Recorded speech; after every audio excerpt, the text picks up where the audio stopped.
Eh bien, bonsoir à toutes et à tous, et merci d'être venus. J'imagine que pour certains, ce fut un dilemme de choisir entre Saint-Irénée et la finale de Laurent-Garros. Pour ceux qui ont choisi Saint-Irénée, peut-être que vous apprendrez pas grand-chose ce soir, mais peut-être que vous éviterez le torticolis. En fait, pas sûr, parce que nous sommes trois ce soir pour vous présenter cette conférence, et donc on va se passer la balle les uns les autres. Donc attention quand même à votre coup. Donc, je vous présente Daniel, qui nous permettra de découvrir Saint-Irénée au travers de la lecture de plusieurs passages de son œuvre, et Florian, violoncelliste, qui nous permettra de faire une petite pause musicale entre les différents thèmes que nous aborderons.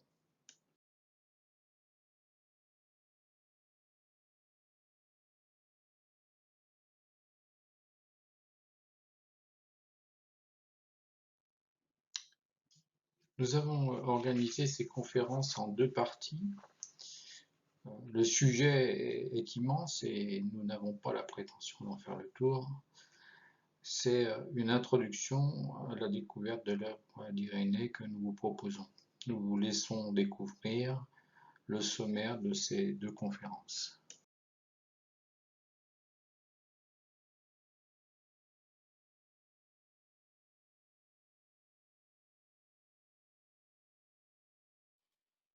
Alors, en guise d'introduction, je voulais le faire un petit peu sous le mode témoignage. C'est dans les années 2000, nous habitions à Lyon et on avait quelques occasions d'aller dans le quartier de Saint-Irénée. Et en fait, j'ai eu l'occasion à l'époque de visiter la crypte Saint-Irénée et de découvrir la phrase que vous pouvez lire sur l'écran, qui est aujourd'hui connue par beaucoup d'entre vous, mais moi à l'époque c'était la première fois que je la découvrais et j'avoue que ça m'a interpellé. Donc, quelques jours après, je suis allé dans une bibliothèque catholique et puis j'ai essayé de trouver les ouvrages de Saint-Irénée. C'est là que j'ai acheté l'ouvrage principal de Saint-Irénée qu'on appelle Contre les hérésies. Je l'ai un peu survolé et puis manifestement, je trouvais ça compliqué. Donc, il est resté très longtemps dans ma bibliothèque. Et c'est qu'en 2017, l'été 2017, où au mois de juillet, je me suis attelé à lire cet ouvrage. Et là, j'ai vraiment trouvé quelque chose d'intéressant. Et c'est à partir finalement de cette première lecture que j'ai décidé d'approfondir le sujet.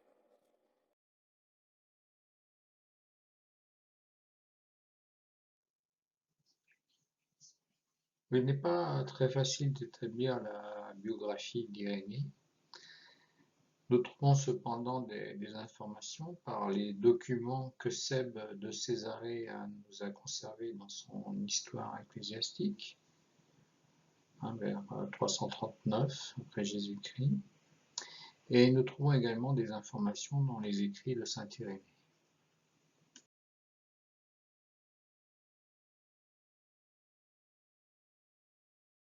Tout commence avec Jésus-Christ.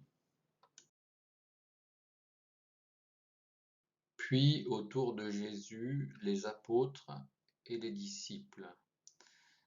Au début du livre 3 de Contre les hérésies, au chapitre 1, paragraphe 1, Irénée atteste de la présence de Jean à Éphèse.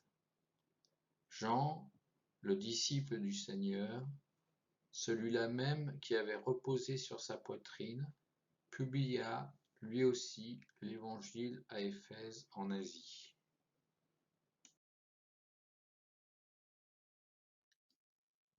Puis viennent ceux qui ont connu les apôtres et les premiers disciples.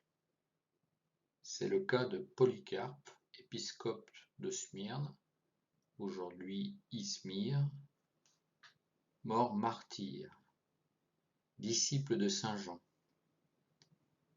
Éphèse, pas loin de Smyrne, fait partie de la région d'Anatolie où saint Jean a évangélisé.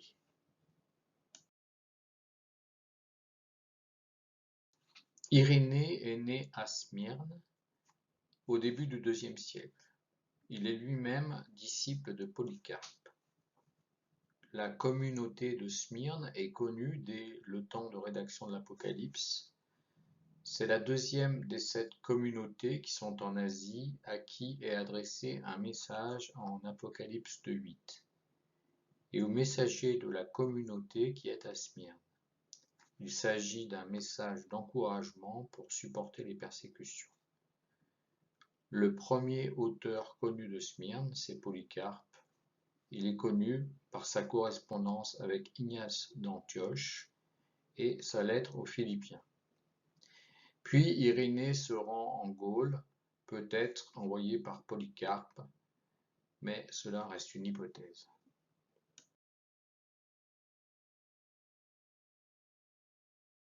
Alors pour étayer et expliquer un peu cette période de vie de saint Irénée, Daniel va nous lire 2 passages d'une lettre d'Irénée à Florinus. Donc Florinus était un ami d'enfance. Et Florinus est un prêtre à Rome qui manifestement prend un peu une déviance gnostique, on expliquera un petit peu ce que c'est tout à l'heure, et Irénée essaye de lui rappeler un peu la vérité qu'ils avaient découverte dans leur enfance au travers de saint Polycarpe. Ces opinions, Florinus, pour en parler avec modération, ne sont pas d'une doctrine saine. Ces opinions ne sont pas d'accord avec celles de l'Église et jettent ceux qui en sont persuadés dans la plus grande impiété. Ces opinions, jamais les hérétiques, même qui sont hors de l'Église, n'ont osé les mettre à découvert. Ces opinions, les presbytes qui ont été avant nous et qui ont vécu avec les apôtres, ne te les ont donc pas transmises. Je t'ai vu en effet quand j'étais encore enfant, dans l'Asie inférieure, auprès de Polycarpe. Tu brillais à la cour impériale et tu t'efforçais d'avoir bonne réputation auprès de lui. Car je me souviens mieux des choses de ce temps-là que des événements récents. Je puis dire l'endroit où s'asseyait le bienheureux Polycarpe pour parler, comment il entrait et sortait, sa façon de vivre, son aspect physique, comment il rapportait ses relations avec Jean et avec les autres qui avaient vu le Seigneur, comment il rappelait leurs paroles et les choses qu'il leur avait entendu dire au sujet du Seigneur, de ses miracles, de ses enseignements, comment Polycarpe, après avoir reçu tout cela des témoins oculaires de la vie du Verbe, le rapportait conformément aux Écritures.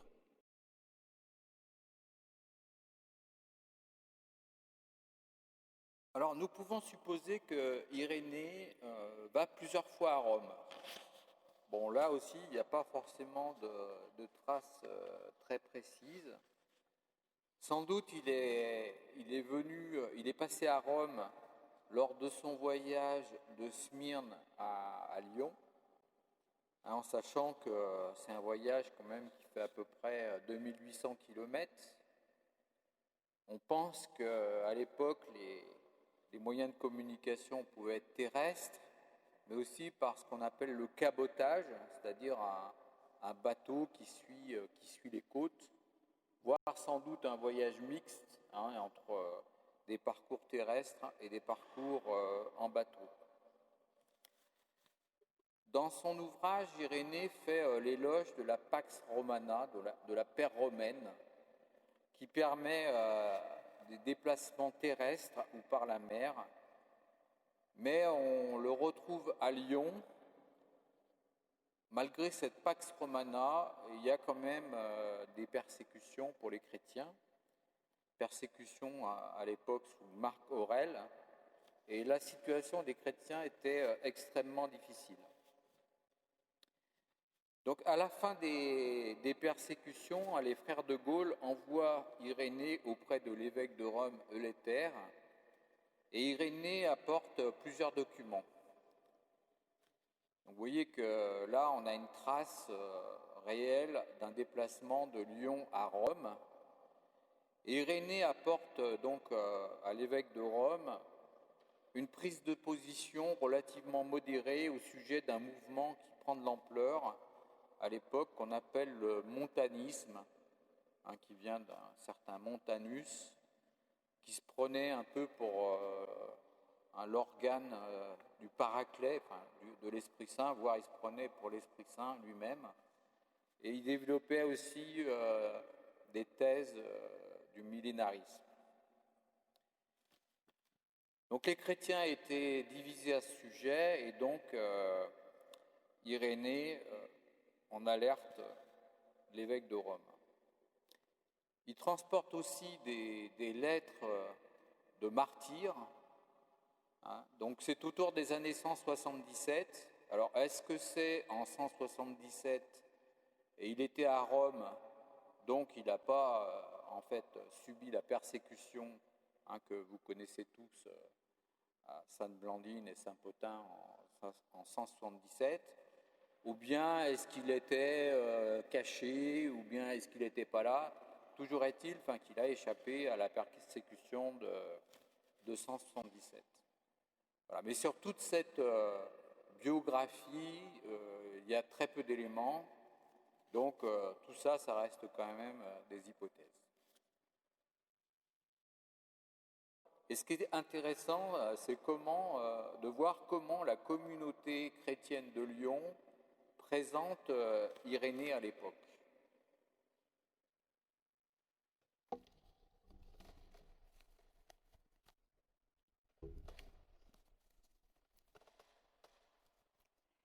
Père Euléther, nous avons chargé notre frère et compagnon Irénée de te porter cette lettre, et nous te demandons de faire grand cas de lui, car il est un zélateur de l'alliance du Christ. En effet, si nous pensions que le rang confère la justice, c'est comme presbytre de l'Église, ce qu'il est réellement, que nous te l'aurions d'abord recommandé. Donc à l'époque, il y a ce terme de presbytre qui peut faire penser à prêtre. Certains considèrent que c'est évêque. En tout cas, on n'a pas. Moi personnellement, j'ai pas une connaissance vraiment de l'organisation de l'époque, mais on voit quand même que l'Église était organisée et qu'il y avait des représentants de l'Église à Lyon, dont saint Irénée, qui est présenté aussi comme frère et compagnon. Donc ce qu'on peut retenir finalement de cette premier paragraphe, c'est que Irénée, entre Irénée et Saint Jean, donc apôtre du Christ, il y a une seule génération. Donc c'est très proche, Irénée est très proche du Christ.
Alors comment se situe saint Irénée par rapport au père de l'Église? Dans l'histoire des pères de l'Église, il y a une toute première époque, donc celle qui est la plus proche des apôtres, qu'on appelle la période des pères apostoliques. Donc c'est une période qui couvre à peu près la période de 50 à 150 après Jésus-Christ. Et on a l'habitude de classer Irénée dans cette période, dans la mesure où il a été formé par Polycarpe, très proche de Saint Jean. Mais il n'est pas hors sol, Irénée, et bien sûr il y a d'autres pères de l'Église à l'époque. En particulier, avant lui, il y a saint Ignace d'Antioche, qui apportera finalement une réponse de manière assez ferme sur la position que les chrétiens doivent adopter par rapport aux Juifs et par rapport à la circoncision, débat qu'on avait déjà vu dans les Actes des Apôtres. Il est aussi confronté à un courant qui s'appelle le docétisme et qui prend aussi beaucoup d'ampleur dans l'Église. Le docétisme, ses particularités, c'est d'avoir la chair en dégoût. Nier que la chair puisse être sanctifiée ou purifiée. Donc pour les docètes, l'idée d'incarnation est inacceptable et le Christ, pour les docètes, ne serait finalement qu'une apparence, une simple illusion. Donc ce qui est de toute évidence, donc contraire aux évangiles, et naturellement pour les docètes, l'Eucharistie est réduite à rien.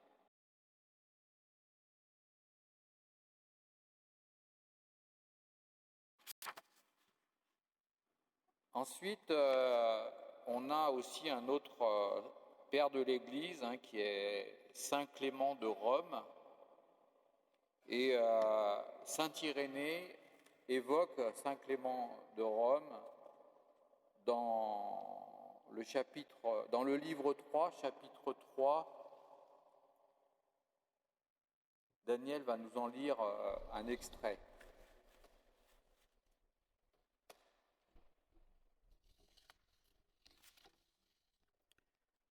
Donc, après avoir fondé et édifié l'Église, les bienheureux apôtres remirent à l'un la charge de l'épiscopat.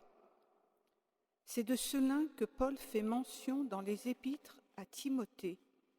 Anaclée lui succède. Après lui, en troisième lieu, à partir des apôtres, l'épiscopat échoua à Clément. Il avait vu les apôtres eux-mêmes et avait été en relation avec eux. Leur prédication résonnait encore à ses oreilles et leur tradition était encore devant ses yeux. Sous ce Clément, donc, un grave dissentiment se produisit chez les frères de Corinthe.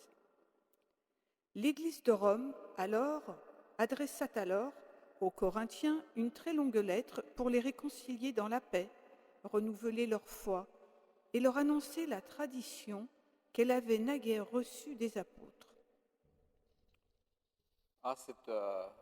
Cette église de Corinthe avait déjà donné du fil à retordre à saint Paul, et Clément de Rome finalement continue aussi à communiquer avec cette église.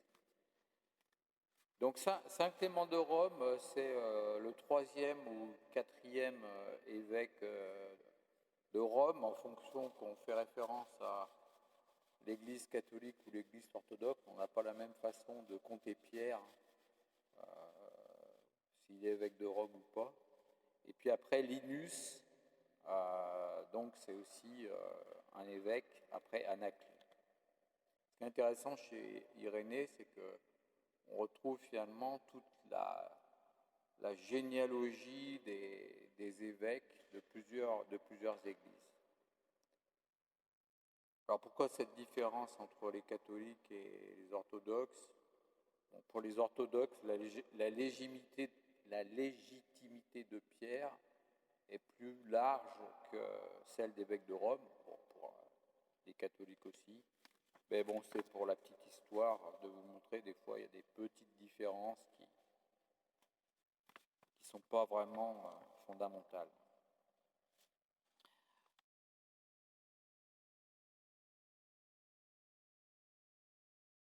Alors, ensuite, on a toujours dans la famille des pères apostoliques, bon, Saint Polycarpe, on en a parlé tout à l'heure, donc vous voyez les dates, c'est 70 jusqu'à 167, donc disciple de Saint Jean. Ce qui est important, c'est de savoir que l'église de Smyrne, à l'époque, est une église importante. On voit que Saint Irénée se réfère souvent à l'église de Rome, à l'église d'Éphèse et à l'église de Smyrne. Donc c'est une église qui compte. Il est connu aussi pour des lettres, les lettres aux Philippiens qu'on peut trouver aux sources chrétiennes. Et on a aussi des récits du martyre de Saint Polycarpe. Donc Saint Polycarpe est mort martyr, donc on en a des traces dans les écrits anciens. Puis ensuite, donc arrive Saint Irénée, donc on ne va pas trop prendre le temps de le présenter là, puisque ce sera l'objet de nos 2 conférences. Et puis il y en a d'autres aussi, pères de l'Église apostolique. Ce qu'il faut noter, il y a une autre famille de pères qu'on appelle les pères apologistes, pour certains qui ont vécu à la même époque. Donc les apologistes, ils ne sont pas tous reconnus saints. Il y a de temps en temps des théologiens, des ecclésiastiques, des fois des philosophes. Donc en citant quelques-uns, il y a Justin martyr, donc lui aussi il a été martyrisé, Tatien, Saint Clément d'Alexandrie, Athanagore d'Athènes, Théophile d'Antioche, Tertullien. Donc tous ces gens-là sont un peu de la génération d'Irénée. Et en fait, les apologistes, c'est un peu des avocats du christianisme à l'époque, des fois même avocats au niveau des cours de l'Empire pour défendre des chrétiens.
Alors plusieurs ouvrages d'Irénée sont arrivés jusqu'à nous.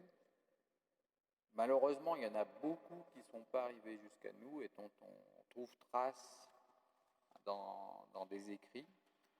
Donc ceux qui sont arrivés jusqu'à nous, il y a donc Adversus Aeresis, qui est contre les hérésies, avec un sous-titre qui est dénonciation et réfutation de la prétendue gnose au nom menteur.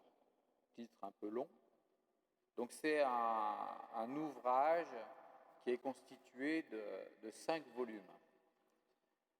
Et puis ensuite, il y a un autre ouvrage qui est arrivé jusqu'à nous, qui s'appelle « La démonstration de la prédication apostolique », qui est aussi un ouvrage, là par contre, en un seul volume.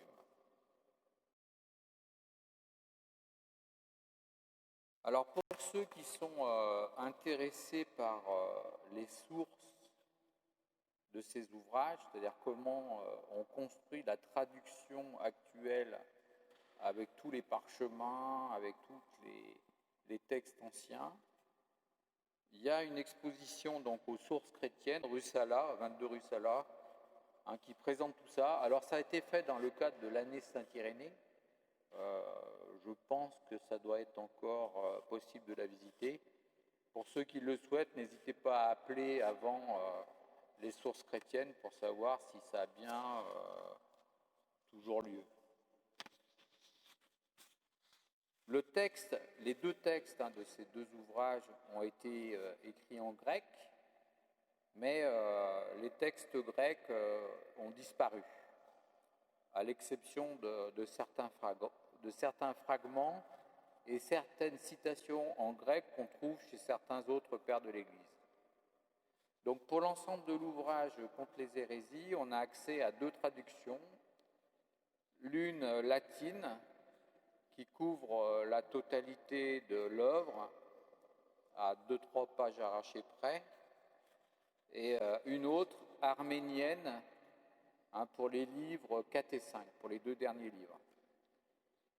Et un travail énorme a été accompli par Dom Adelin Rousseau, qui a consacré sa vie pour traduire les œuvres en français et qui sont disponibles dans la collection Sources chrétiennes. Dans le cadre de la démonstration de la prédication apostolique, en fait, l'existence était connue, mais c'est seulement en 1904 qu'un exemplaire a été retrouvé au fin fond d'une bibliothèque à Erevan, en Arménie, dans une version arménienne. Et là encore, c'est Adelin Rousseau qui s'est attelé à nous donner la version la plus récente du texte. Alors, ce que vous voyez à l'écran, c'est un des petits morceaux du papyrus d'Oxyrhynque. C'est un ensemble de papyrus qui ont été découverts donc, en Égypte. Et ce papyrus, qui porte le numéro 405S, contient un fragment de Contre les hérésies. Alors, le parchemin, il est intéressant en tant que tel, mais ce qui est surtout à retenir, c'est que la datation de ce parchemin date de la fin du IIe siècle, voire du début du IIIe siècle, c'est-à-dire quasiment à la fin de vie de saint Irénée. Donc du vivant de saint Irénée, à la fin de sa vie, il y avait déjà des exemplaires qui avaient été transportés jusqu'en Égypte.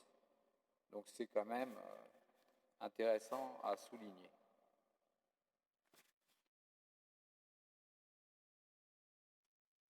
Alors, quand on essaye de lire saint Irénée, nous avons essayé de s'appuyer sur les textes, sur le contexte de l'époque, en considérant que 2000 ans nous séparent de lui, et il ne faut pas chercher à faire des similitudes coûte que coûte avec la théologie d'aujourd'hui.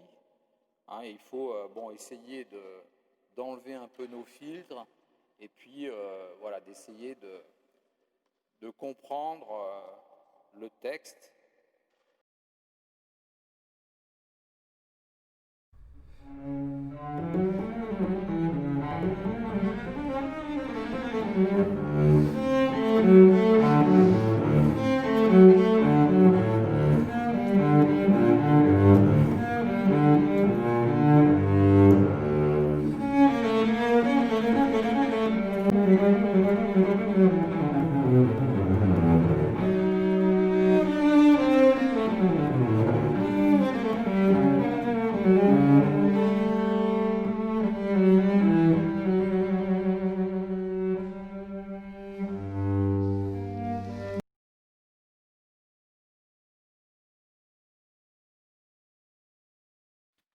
Alors, je vous propose de faire d'ouvrir une petite parenthèse sur hérésie, gnose, gnostique, puisque toute l'œuvre de saint Irénée finalement tourne autour de ça.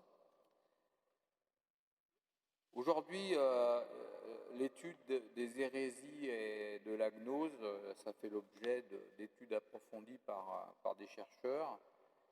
Et ces chercheurs, ils utilisent un vocabulaire moderne qui n'est pas, à mon avis, celui qui définit la gnose de l'époque d'Irénée. Peut-être que pour utiliser un terme moderne, on pourrait dire qu'à l'époque d'Irénée, les communautés chrétiennes étaient traversées par des courants un peu analogues à ce qu'on nommerait aujourd'hui des sectes. Et ces courants exerçaient une grande séduction auprès des fidèles.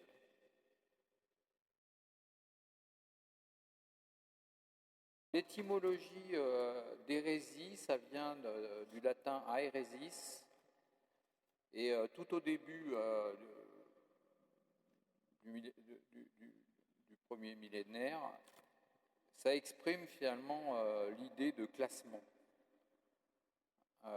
l'idée d'une classification d'un choix.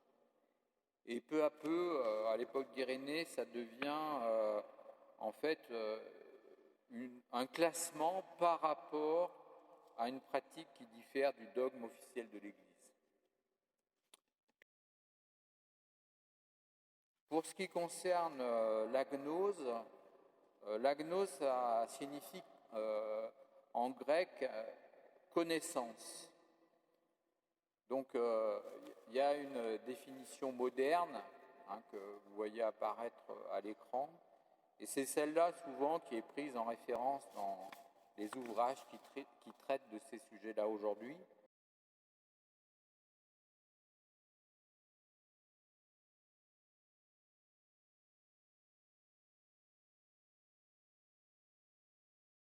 Mais sinon, il y a une définition plus ancienne qui date de Clément d'Alexandrie. Voilà. La connaissance de ce que nous sommes et de ce que nous sommes devenus, du lieu d'où nous venons et de celui dans lequel nous sommes tombés, du but vers lequel nous nous hâtons et de ce dont nous sommes rachetés, de la nature de notre naissance et de celle de notre renaissance. Donc voilà une définition à l'époque de saint Irénée de la gnose. Donc on trouve une référence à la connaissance, et on trouve aussi des références finalement ou des aspects à des points d'ordre religieux. Et Irénée va cibler les doctrines les plus dangereuses pour le christianisme, basées sur une connaissance, la gnose, réservée à une élite, qui se développe en utilisant des thèmes proches de ceux des chrétiens, en se référant aux Écritures, mais en les interprétant de manière non conforme à la tradition apostolique.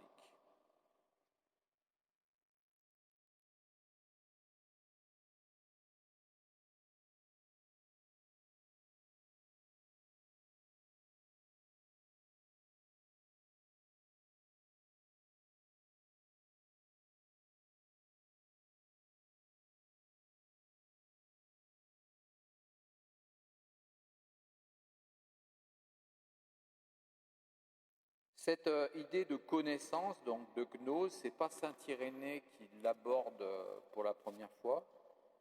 On trouve ça chez saint Paul, dans 1 Corinthiens 13, où saint Paul présente deux triptyques que beaucoup d'entre vous connaissent, qui sont les trois vertus théologales, la foi, l'espérance et la charité.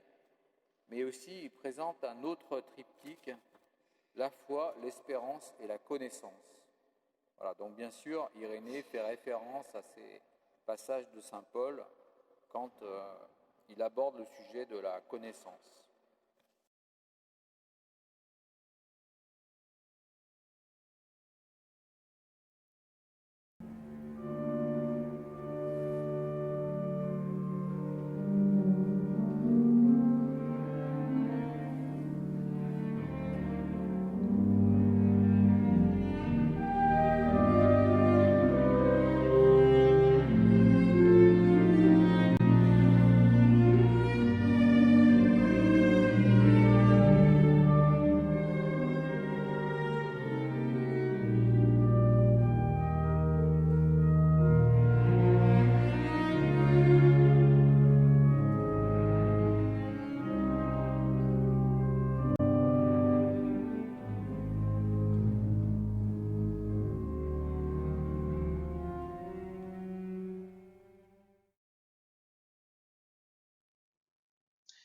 Certains savants pensent que les mouvements gnostiques sont antérieurs au christianisme.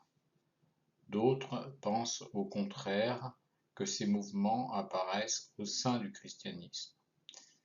En tout cas, dans la bibliothèque gnostique découverte en 1945 en Haute-Égypte, il n'y a pas de trace de texte antérieur au christianisme.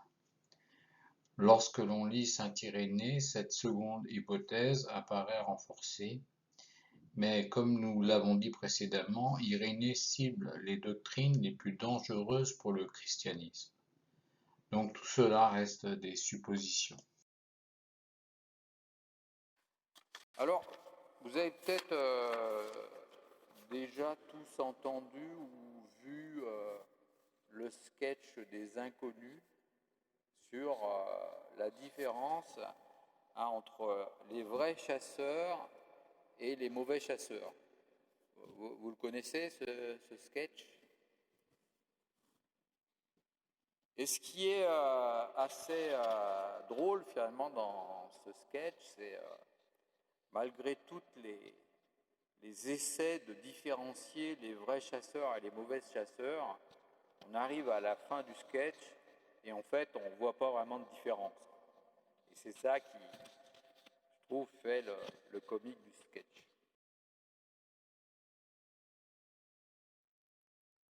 Par contre, concernant la mauvaise gnose ou la vraie gnose, Irénée, lui, il va voir une vraie différence. Il y a une vraie différence pour Irénée entre la vraie gnose et la mauvaise gnose. Et son ouvrage, donc, de 5 volumes contre les hérésies, va être tout l'enjeu de sa démonstration pour montrer la différence entre la vraie gnose et la fausse gnose. Alors, c'est au travers de l'image de l'élaboration d'une mosaïque qui serait constituée de petits morceaux de texte assemblés. Irénée présente des résultats contraires selon que nous nous appuyons sur la fausse gnose ou que nous nous appuyons sur la vraie gnose. Dans Contre les hérésies, nous pouvons trouver environ 3500 citations bibliques.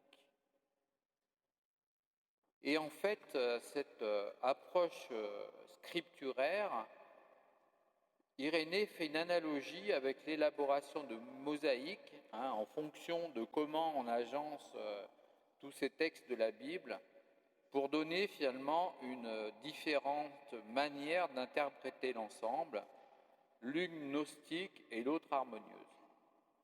Alors je vous présenterai tout à l'heure, en fait, qu'est-ce qui fait aussi que Irénée considère qu'on est dans la vraie gnose ou pas.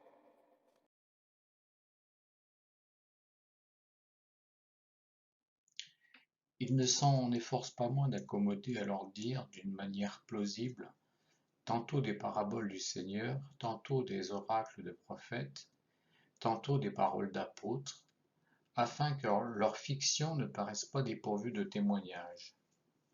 Il bouleverse l'ordonnance et l'enchaînement des Écritures et, autant qu'il dépend d'eux, il disloque les membres de la vérité. Il en est comme de l'authentique portrait d'un roi qu'aurait réalisé avec grand soin un habile artiste au moyen d'une riche mosaïque. Pour effacer les traits de l'homme, quelqu'un bouleverse alors l'agencement des pierres, de façon à faire apparaître l'image maladroitement dessinée d'un chien ou d'un renard. Puis il déclare péremptoirement que c'est l'authentique portrait du roi effectué par l'habile artiste.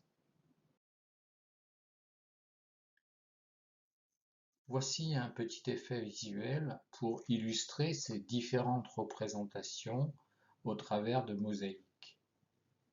L'assemblage gnostique des petites pièces conduit à une représentation telle un chien ou un renard, voire peut-être un loup.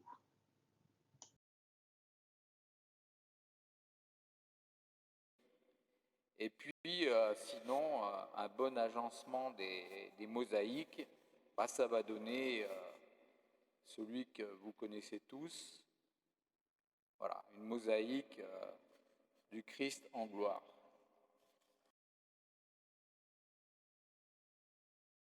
Voilà, je vous propose de fermer la parenthèse, donc hérésie, gnose, gnostique, et puis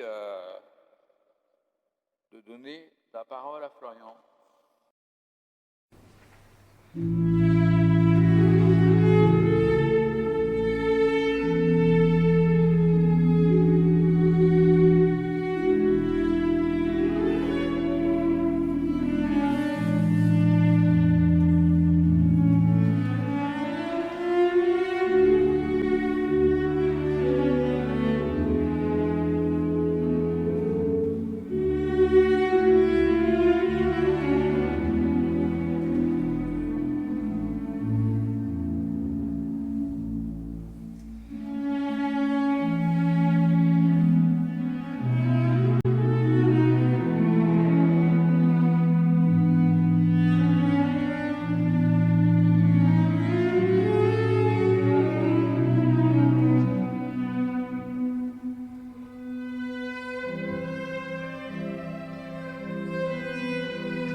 Donc, contre les hérésies, donc cet ouvrage dont on a déjà parlé est constitué de cinq volumes.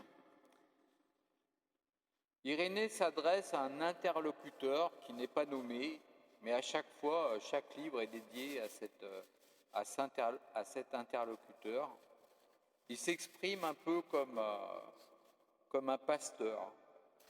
Il est un peu comme le père Yves qui a le souci des âmes de toute la communauté. Donc Irénée, il est un peu dans le même état d'esprit. Il veut essayer de faire passer à la communauté chrétienne de l'époque les messages qui sont conformes à la prédication apostolique. Donc le premier livre, il consiste à présenter de manière très précise les différentes doctrines gnostiques. Et il faut reconnaître à Irénée, je dirais, un travail vraiment très très précis pour décrire toutes ces doctrines de manière détaillée, de manière documentée. Voilà, donc c'est ce qu'on appelle la présentation des doctrines. Ça fait l'objet du premier livre. Il remonte aussi un peu à l'origine, lui, des mouvements gnostiques, en partant de Simon le magicien. Je ne sais pas si ceux qui avaient participé à la lecture des Actes des Apôtres, ceux qui connaissent les Actes des Apôtres, on parle de Simon le magicien, qui voulait acheter aux apôtres leur don de guérir les malades. Donc lui, pour saint Irénée, le point de départ de tous ces mouvements gnostiques, c'est Simon le magicien.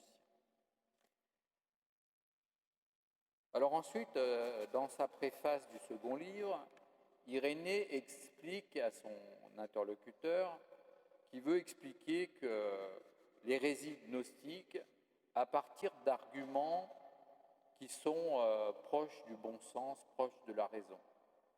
Donc tout le deuxième livre, ça va être finalement une démonstration de saint Irénée, de montrer que, voilà, si on a du bon sens, si on a de la logique, si on...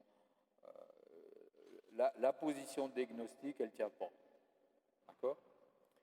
Et puis, arrivé à la fin de ce second livre, il nous annonce un troisième livre où il nous dit, après avoir réfuté la gnose par la raison, il va s'engager à réfuter la gnose par les Écritures. Et donc, le troisième livre, c'est un livre où il va commencer à s'atteler à faire un témoignage des Écritures en liant l'Ancien Testament et le Nouveau Testament, mais aussi en liant les témoignages des prophètes, des apôtres, du Seigneur. Bon, je ne veux pas dire qu'il s'embrouille un peu au départ, mais il voit qu'il part dans tellement de grandes combinaisons qu'il va être obligé de recentrer son propos. Et très vite, dans le livre 3, il va recentrer son propos sur le couple prophète-apôtre. Et je pense qu'il ne s'était pas aperçu de l'ampleur de la tâche, donc il annonce à son interlocuteur qu'il sera obligé de faire un quatrième livre pour continuer à exposer sa réfutation par les Écritures. Donc, dans le quatrième livre, il retiendra donc dans les évangiles que les enseignements qui sont transmis dans la bouche de Jésus, à la différence des paroles des évangélistes qu'il avait déjà traitées au livre 3. Mais là encore, Irénée, à la fin du livre 4, devant l'ampleur de la tâche, annonce encore à son ami qu'il aura besoin d'un cinquième livre pour toujours faire sa réfutation de la gnose par les Écritures. Donc le cinquième livre, ça commence par une très belle préface qui résume la démarche entreprise et sont prises en compte les paroles du Seigneur en lesquelles il a parlé du Père, non en parabole, mais en termes propres, et s'intéresse aussi à quelques faits précis de la vie du Christ. Ensuite, il s'intéresse aussi aux épîtres de Paul. C'est un livre passionnant, pas facile, car c'est là aussi où il aborde des sujets comme la résurrection de la chair, qu'on abordera la prochaine fois, mais aussi tous ces sujets eschatologiques dont sa science de la fin des temps.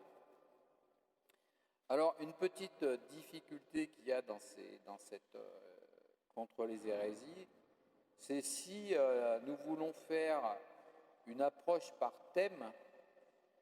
Par exemple, la prochaine fois, on va parler de la récapitulation, ou on va peut-être parler des règles de foi. Il n'y a pas un endroit concentré par thème. C'est-à-dire que tout est dispersé au travers de ces 5 livres. Donc c'est pour ça que c'est très difficile de lire un livre tout seul. La seule manière pour comprendre l'ensemble de Contre les hérésies, c'est malheureusement ou heureusement de lire les 5 volumes.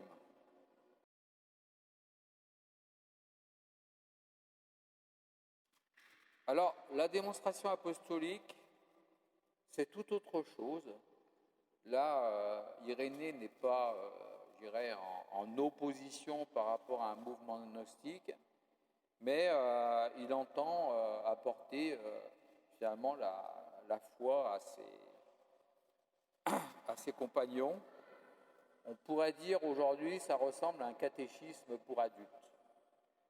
Il y a un très très beau résumé de l'histoire des 4 alliances, qui commence par Noé. Voilà, c'est un livre qui se lit rapidement et qui résume bien aussi sa pensée avec une autre approche que contre les hérésies.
Alors là, je vais essayer d'aller vite.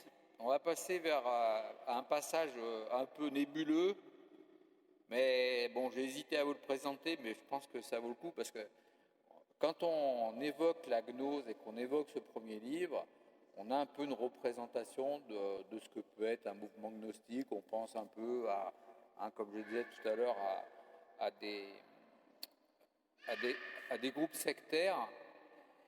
Mais il faut quand même savoir que l'école de Valentin, donc à l'époque, au IIe siècle, d'après le théologien Bernard Sesboué, que vous avez peut-être lu de ses ouvrages, était considéré presque comme un nouveau Platon. Donc Irénée, il s'attaquait quand même à gros.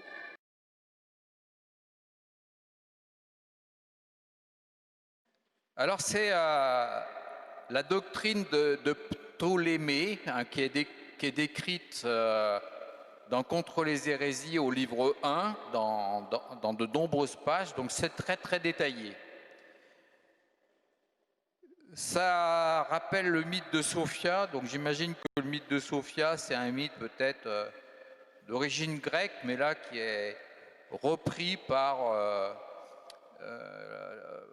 une doctrine donc de Valentin, et qui s'appuie aussi sur en fait les textes, les Écritures, mais au lieu de donner le beau visage du Christ, il va nous donner, je dirais, le visage du loup, qu'on a vu tout à l'heure. Donc là, on est dans un univers divin qui s'appelle le plérum. Et tout au sommet de cet univers divin, on a un pro-principe, un pro-père, l'abîme, il y a tout un tas de noms pour la même entité divine, qui en fait a son alter ego féminin, parce que c'est sexué, hein, il y a bleu et rouge, masculin et féminin c'est pensée, grâce, silence. Et ces couples, donc pro-principe pensée, par un principe d'émission, donc je ne vais pas vous détailler tout ça, vous verrez si ça vous intéresse chez Irénée, vont donner en fait naissance à intellect et vérité, qui vont eux-mêmes donner naissance à logos et vie, qui vont donner naissance à homme et église, en sachant que cet homme et cette église ici, ça n'a rien à voir avec homme et église, comme on peut l'entendre aujourd'hui. Logos et vie vont aussi donner naissance à 10 éons. Je vous passe les noms, 5 éons masculins et 5 éons féminins. Et hommes et église vont donner naissance à 12 éons, 5 éons masculins et 6 éons masculins, 6 éons féminins, dont les derniers sont télétos et sagesse. Alors, vous voyez, il y a aussi de la numérologie, 12 éons, c'est comme les 12 apôtres, et le 12e, c'est Judas. Donc, il va arriver un peu des malheurs au 12e, et c'est même pas au 12e, c'est à la 12e qu'il va arriver des malheurs. C'est à sagesse. Alors, sagesse est pris de passion en dehors de l'étreinte de télétos, et elle va être prise de passion pour arriver à connaître le propère. Parce que le propère, personne ne le connaît. Uniquement intellect connaît le propère. Et de cette passion, sagesse va faire naître un avorton, hein, c'est le terme qui est utilisé par Irénée, qui va prendre le nom d'antimésis. Et antimésis, cet avorton, il va être projeté à l'extérieur du plérum. Pour se protéger le propère tout en haut, il va installer une barrière tout autour du plérum, hein, qu'on va appeler limite, mais aussi croix, aussi pieux. Et une fois que le plérum va être bien protégé, le pro-principe va aussi émettre Christ et Esprit Saint pour venir un peu apaiser tous ces éons, afin qu'aucun néon ne retombe dans la passion et sorte du plérum. Et puis une fois que tout le monde a retrouvé un peu sa sérénité, l'ensemble des éons vont émettre un Jésus Sauveur, accompagné de ses anges de même nature, pour laisser toute cette grande compagnie divine en paix. Alors après, on va voir ce qui arrive donc à notre antimésis. Donc antimésis est tombée d'un étage, donc elle est sortie du plérum et elle se trouve dans ce qu'on appelle la zone intermédiaire. Et dans cette zone intermédiaire, donc l'avorton va s'appeler sagesse d'en bas. Et sagesse d'en bas va finalement se décomposer en 3 parties. Une partie qu'on va appeler la partie ilique, qui est en fait la séparation de ses passions. Une partie psychique, qui sera liée à une petite conversion, parce qu'il y a un moment, le Christ d'en haut va venir contre la limite du plérum, s'appuyer sur les pieux, et en fait c'est la croix, et sagesse d'en bas qui va voir le Christ sur la croix aura un brin de conversion, et ça va s'isoler du reste. Et puis ensuite, il restera un lien pneumatique, donc un lien avec le plérum, une dimension pneumatique. Donc cette sagesse d'en bas, elle aura 3 composantes. Sa composante psychique donnera naissance au démiurge, à Dieu le Père, qui pour les gnostiques correspond à notre Dieu le Père, à nous. Et ce Dieu le Père donnera naissance au diable, maître du monde. Il donnera naissance au monde stellaire, au cosmos. Il donnera naissance à l'humanité, Adam, et aussi encore un autre Christ, un Christ psychique. Et ensuite d'Adam naîtra 3 types d'hommes différents. La descendance de Caïn, qui seront des hommes illiques, matériels. La descendance de Abel, qui seront des hommes psychiques. Et la descendance de Seth, qui seront des hommes pneumatiques.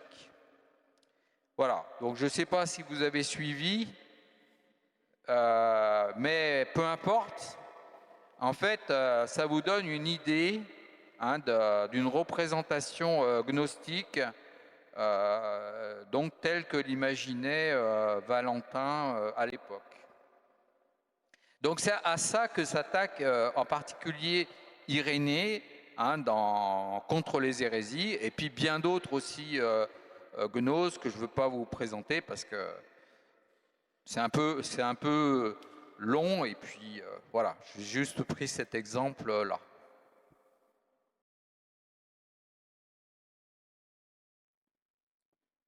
Alors, Daniel va nous lire comment Irénée réagit à cette embrouillamini de manière un peu polémique, voire comique. Alors, il existe un certain pro-principe royal, pro-dénué d'intelligibilité, pro-dénué de substance et pro-dénué de rotondité, que j'appelle citrouille. Avec cette citrouille coexiste une puissance que j'appelle encore supervacuité.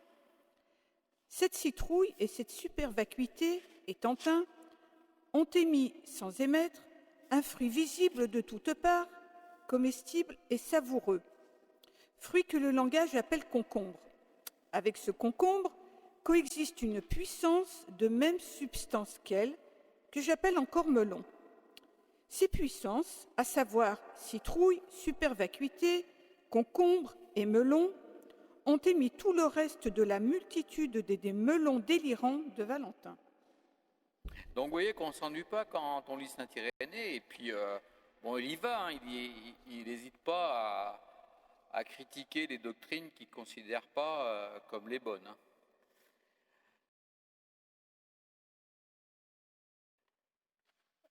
Alors, finalement, de manière un tout petit peu plus élargie que la propre doctrine de Valentin, quels sont finalement les principaux griefs de Saint-Irénée contre les gnostiques? Donc je vous laisse les découvrir sur le slide que vous pouvez voir, et je vais vous donner quelques commentaires supplémentaires. Alors, ce qui est intéressant, c'est que pour Irénée, le principe de vérité prend source à travers la tradition apostolique et dans les Écritures. Et dans cet ordre, pour Irénée, c'est à travers la tradition apostolique et dans les Écritures, et le principe de vérité, il est au singulier. Donc il y a le principe de l'unicité de Dieu, créateur de toute chose, est tout à fait incompatible avec la doctrine gnostique valentinienne. La création du ciel et de la terre sont le fait d'un démiurge, séparé du plérum divin. Ces deux mondes divisés, où le Christ d'en haut est séparé du Jésus terrestre, entraînent pour les gnostiques le refus de l'incarnation, qui est le fondement du christianisme, un des fondements du christianisme. Pour les gnostiques, la création apparaît comme le fruit d'une déchéance. Ce mépris de la création n'est pas compatible avec le principe de vérité, donc avec la tradition apostolique. Cette création déchue entraîne également pour les gnostiques le mépris du corps et de la chair. Bon, des fois, il en reste même des traces chez nous aujourd'hui. La résurrection de la chair est impensable. Seuls les hommes spirituels sont prédestinés à être sauvés en découvrant de manière secrète et ésotérique leur vraie nature au travers d'une connaissance réservée à une élite.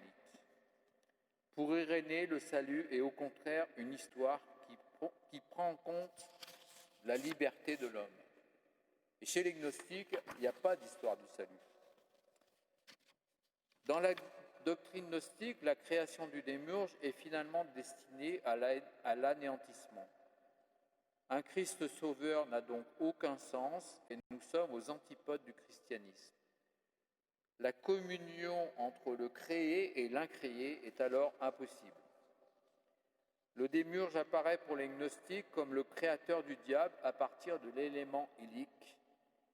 Dans le christianisme, bien que la question du mal reste un mystère, Dieu n'est pas l'auteur du mal. Et Dieu n'est pas l'auteur du mal, c'est aussi le titre d'un ouvrage de saint Irénée qui malheureusement n'est pas arrivé jusqu'à nous.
Peut-être certains ont déjà entendu parler de la fameuse querelle sur la date de Pâques à l'époque d'Irénée. Et Eusèbe de Césarée nous raconte longuement la controverse pascale dans laquelle Irénée joue un rôle important.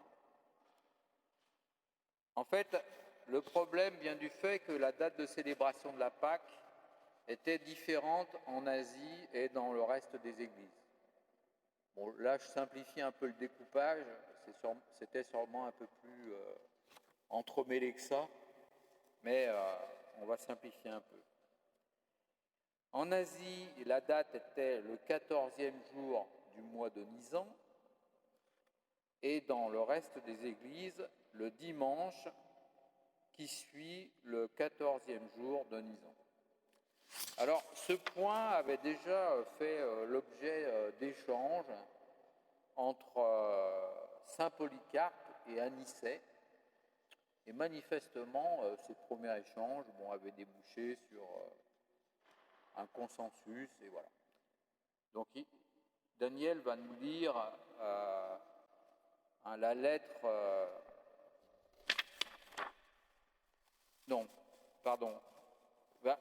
va nous lire un récit rapporté dans l'histoire ecclésiastique qui fait trace de cette relation donc, entre Polycarpe et Anicée. Le bienheureux Polycarpe, ayant fait un séjour à Rome sous Anicée, ils eurent l'un avec l'autre d'autres divergences sans importance, mais ils firent aussitôt la paix, et sur ce chapitre, ils ne se disputèrent pas entre eux. En effet, Anicée ne pouvait pas persuader à Polycarpe de ne pas observer ce que, avec Jean, le disciple de notre Seigneur, et avec les autres apôtres avec qui il avait vécu, il avait toujours observé. Et Polycarpe, de son côté, ne persuada pas à Anicée de garder l'observance, car il disait qu'il fallait retenir la coutume des presbytres antérieurs à lui. Et les choses étaient ainsi, ils communièrent l'un avec l'autre. Et à l'église, Anicée céda l'Eucharistie à Polycarpe, évidemment par déférence. Ils se séparèrent l'un de l'autre dans la paix.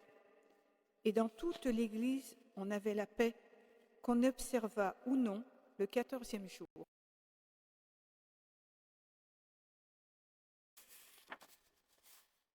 Voilà, donc c'est un sujet qui est pas nouveau, mais quelques années plus tard, donc Victor, l'évêque de Rome, entreprend de dramatiser l'affaire.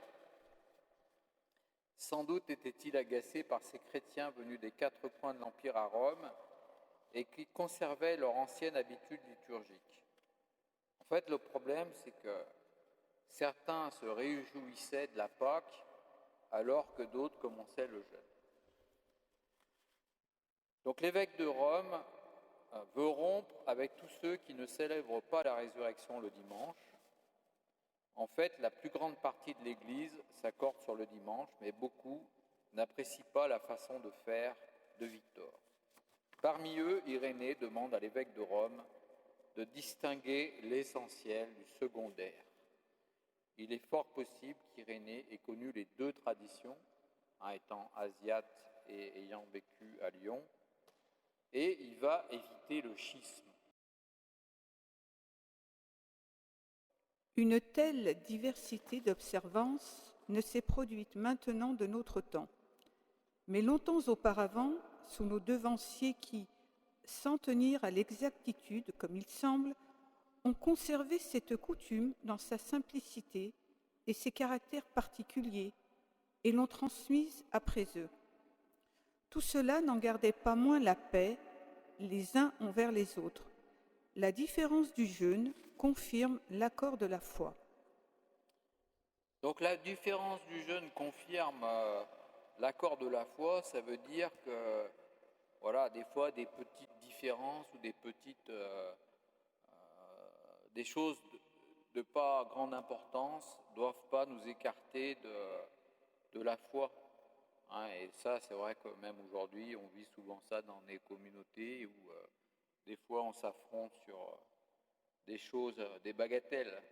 Donc ça existait déjà à l'époque de Saint Irénée.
répondre aux gnostiques,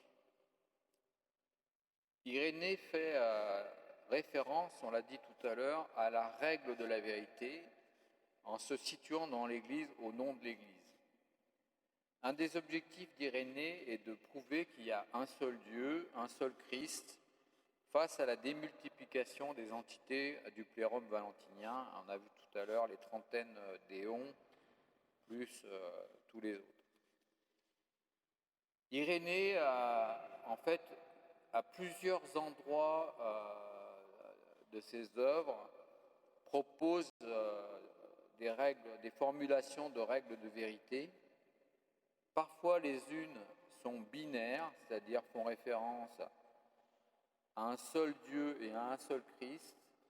Parfois, elles sont ternaires et elles mentionnent le Père, le Fils et l'Esprit.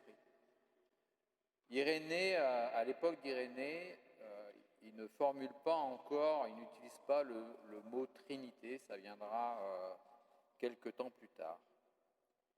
Donc pour Irénée, la règle de vérité est en quelque sorte le résumé de la prédication des apôtres, et cette règle constitue aussi une règle de lecture des Écritures.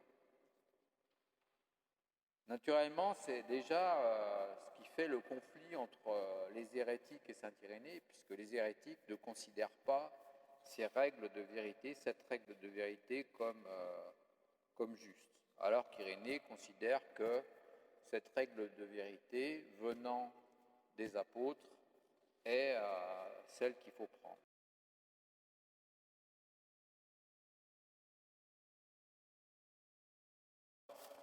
On a choisi une manière de saint Irénée d'exprimer la foi catholique à l'époque, il y en a d'autres.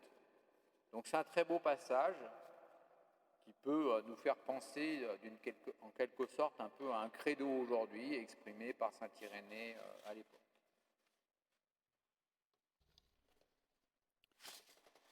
En effet, l'Église, bien que dispersée dans le monde entier jusqu'aux extrémités de la terre, ayant reçu des apôtres et de leurs disciples la foi en un seul Dieu et en un seul Christ Jésus, le Fils de Dieu, et en l'Esprit Saint, ayant donc reçu cette prédication et cette foi, ainsi que nous venons de le dire, l'Église, bien que dispersée dans le monde entier, comme n'habitant qu'une seule maison, elle y croit d'une manière identique, comme n'ayant qu'une seule âme et qu'un même cœur, et elle les prêche, les enseigne et les transmet d'une voix unanime, comme ne possédant qu'une bouche.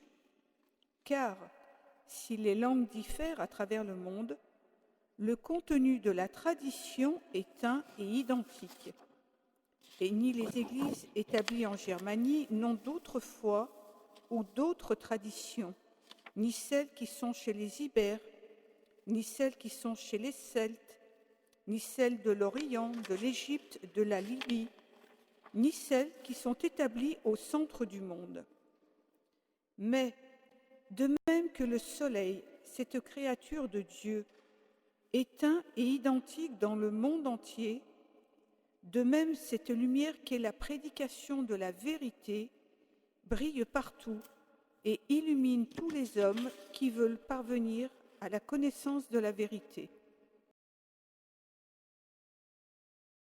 Alors cette règle de vérité, dans la préface du livre 3, Irénée nous précise clairement où la trouver.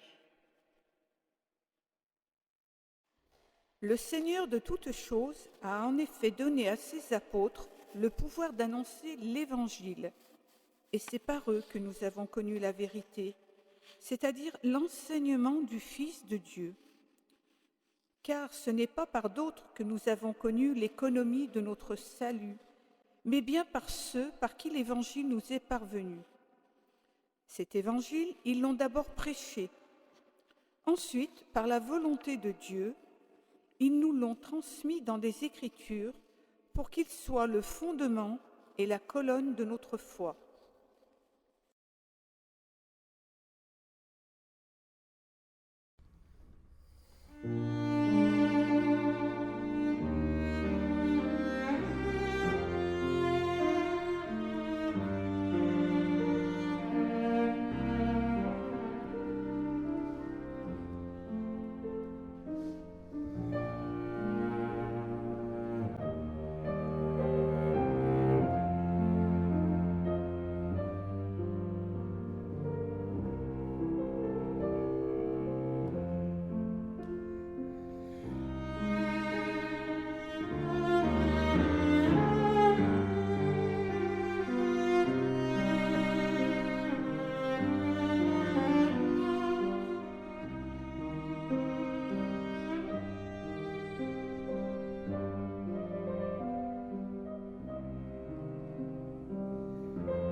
L'unicité de Dieu. Alors dans le livre 2 de Contre les hérésies, Irénée s'attache à montrer combien le système des hérétiques est fragile et inconsistant, et on a vu tout à l'heure qu'il utilisait même l'humour et la polémique. La coupure entre le monde issu d'un démiurge de rang inférieur, lui-même issu de la déchéance, de cette sagesse d'en haut qui tombe hors du plérum, oblige les gnostiques à imaginer au-dessus un propère que personne ne peut connaître et qui n'a pas de lien avec le genre humain. Il y a une coupure. Donc finalement, c'est un Dieu qui, pour saint Irénée, ne sert à rien, et finalement, c'est un Dieu qui n'est pas.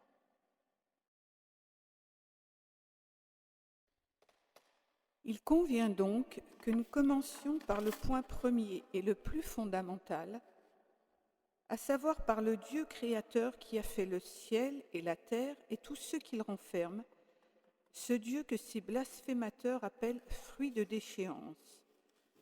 Nous allons montrer qu'il n'y a rien qui soit ni au-dessus de lui, ni après lui, et qu'il a fait toutes choses, non sous la motion d'un autre, mais de sa propre initiative et librement, étant le seul Dieu, le seul Seigneur, le seul Créateur, le seul Père, le seul qui contienne tout et donne l'être à tout.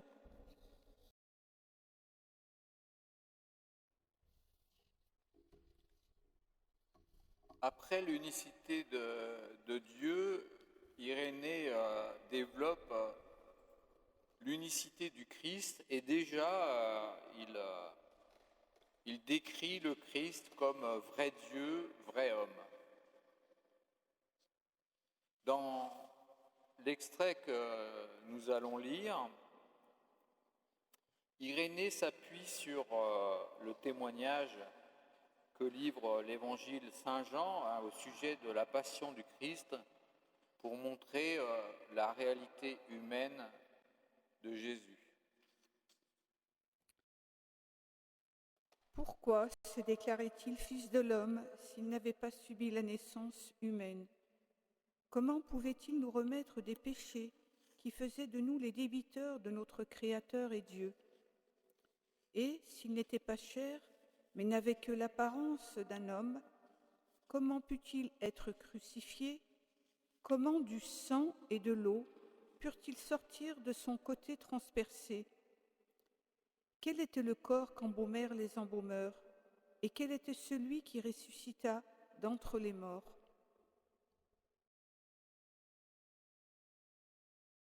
Ce n'était donc pas un autre qui était connu, et un autre qui disait « Nul ne connaît le Père, mais un seul est le même ». Toutes choses lui ont été soumises par le Père, et de tous, il reçoit ce témoignage qu'il est vraiment homme et qu'il est vraiment Dieu, du Père, de l'Esprit, des anges, de la création, des hommes, des esprits apostats, des démons, de l'ennemi, et pour finir de la mort elle-même. Donc, nous l'avons déjà dit tout à l'heure, la négation de la réalité de l'incarnation donc par les gnostiques nie aussi la réalité de la crucifixion et par conséquent celle de la résurrection. Donc c'est nier totalement la foi catholique.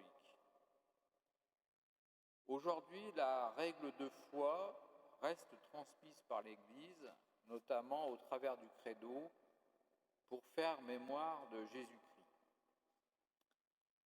Faire mémoire de Jésus-Christ, c'est faire mémoire de celui innocent qui a été condamné à mort, a souffert sous Ponce Pilate, a été condamné à mort de la manière la plus cruelle, a été crucifié et mort, puis ressuscité. Faire mémoire, c'est oser proclamer que Dieu est aux côtés de l'opprimé, du souffrant, de la victime, et cette référence au Christ nous appelle à chercher au-delà de la référence à la loi de la première alliance. Et Irénée nous invite à cela. Pour terminer sur ce point central chez Irénée, redonnons-lui la parole. Mais parce que, seul entre tous, il a reçu la génération éclatante qui vient du Père très haut, et parce qu'il a accompli aussi la naissance éclatante qui lui vient de la Vierge, les Écritures rendent de lui ce double témoignage. D'une part, il est homme sans beauté, sujet à la souffrance, assis sur le petit d'une ânesse, abreuvé de vinaigre et de fiel, méprisé du peuple, descendant jusqu'à la mort. D'autre part, il est Seigneur saint, admirable conseiller, Dieu fort, venant sur les nuées en juge universel.